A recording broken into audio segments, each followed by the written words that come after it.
In this video, I'm going to show you how to add a music bot to your Discord server. So first, go on Discover on the left sidebar, and then click on Apps. And then click on the search bar at the top right. Search for Greenbot. Greenbot is one of the most reliable music bots. So click on it, and then click on Add App. Now select your server that you want to add it to. Continue and authorize. And wait for it.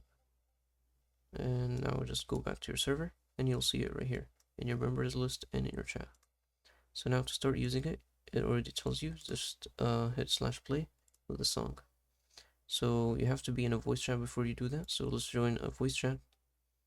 And then let's go back here and type in /play space and the song name. So I'm going to try this song, and it doesn't have to be perfect, just make sure the words are correct. And then Greenbot is going to join your voice chat, and then the music is going to start playing. And that's about it for this video. If you found it helpful, please don't forget to like and subscribe.